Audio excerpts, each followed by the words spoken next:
Hey, what's going on, guys? It's Brainbean here again. Today we're going to be taking a look at another gaming keyboard. This one is the Tesoro Gram Spectrum. Now, the reason that I wanted to do this review is because they use their own proprietary Tesoro Agile Switch, but we'll talk a little bit more about that once we get into the review. Before we get started, I just wanted to let you guys know that just as a way to say thank you and to give back to you guys, I am going to be doing a giveaway for this keyboard, but I'll have all the details on that at the end of the video. For now, let's go ahead and just take a look at this thing. As always, we're going to start by taking a look at the keyboard's construction and design. The Gram Spectrum is a 104 key mechanical keyboard that uses an exposed switch design. The Gram Spectrum is available in both black and white models. I chose to get mine in white because it's one of my favorite colors, but also because you don't see white keyboards too often, and also because the RGB LEDs will pop a lot more coming off that nice white aluminum backplate. The aluminum backplate is mounted on a plastic case. Now that said, there still is very little flex when really mashing down on the keyboard. The Gram Spectrum has a pretty simplistic design, taking up no more room on your desk than it has to. This is sure to appeal to those of you that really like a nice clean look. The keyboard is completely white aside from the Tesoro logo above the number pad. Thankfully, it's a fairly simplistic logo and it doesn't really muddy up the overall look of the keyboard. Just like the name implies, the Gram Spectrum has full per-key 16.8 million color RGB illumination. The Gram Spectrum uses a fairly simplistic software that allows you to configure up to 5 profiles that can be saved on the keyboard's onboard memory. Now, the software itself gets the job done. It allows for custom lighting profiles and offers a fair amount of preset lighting effects. By all accounts, it's pretty standard. However, it doesn't have some of the more advanced features that you'll find from industry leaders. The lights themselves look pretty good, especially on the white version because that white backplate reflects a ton of light, making the whole board take the colors of the keys. The switches in the Gram Spectrum are what interested me in doing the review of this keyboard in the first place. The Gram Spectrum uses switches developed by Tesoro and produced by Kale, called Tesoro Agile Switches. These smooth linear switches have a shorter actuation than your typical Cherry MX switch at 1.5mm, and a total travel distance of 3.5mm.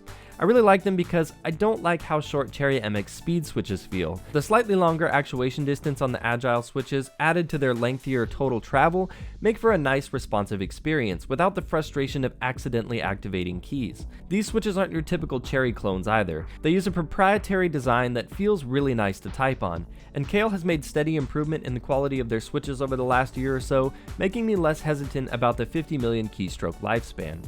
There's also virtually zero key wobble with these switches. I'll admit that I was a bit skeptical of trying out these switches at first, but they really won me over after some extensive testing. And just so you guys can hear how these sound to type on, here's a quick sound test of the Tesoro Agile Switch.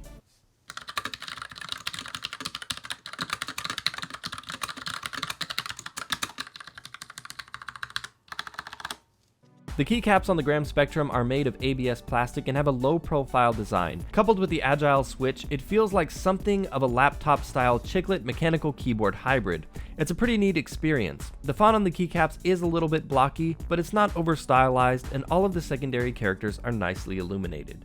You won't find much in the way of extras on the Gram Spectrum due to its minimalistic design. You do get full N-key rollover and onboard memory, but you won't find any dedicated media or macro keys. There's also no USB or audio pass-through. On the underside of the keyboard, there's 4 rubberized pads and 2 rather large extendable legs to keep the keyboard in place during use. I'm really happy with the quality of the braided cable. It's not too thick, but it feels very durable, and it's detachable for ease of transport. The Gram Spectrum's not going to appeal to everyone. It lacks some of the extra features we've come to expect from high-end gaming keyboards like dedicated macro and media keys, for example. But it's pretty obvious that Tesoro was going for a more functional and simplistic design with the Gram Spectrum. And with that in mind, I think they did a pretty damn good job. Sure, the software could be a little bit better, but from what I've seen, they have been giving it fairly regular updates. But for me, the build quality and the typing experience of the Agile Switch paired with the low-profile keycaps make the Gram Spectrum one of my favorite keyboards that I've reviewed in a while. The Gram Spectrum retails for $139.99, and compared to a lot of other keyboards around the same price point, I definitely think it holds its own. So if you're into a more minimalistic style keyboard, this is one that I think you guys should definitely consider taking a look at.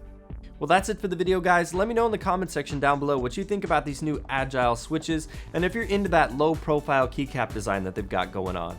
Of course, you can consider giving this video a like if you enjoyed it to show your support, and of course, like I mentioned, I am going to be giving one of these keyboards away. All you have to do to be eligible is, of course, be subscribed to this channel, and just leave me a comment down below letting me know what you think about this keyboard. You can also follow me on Twitter at BrainBeanGaming, and as always, thank you guys so much for watching, and I will see you in the next one.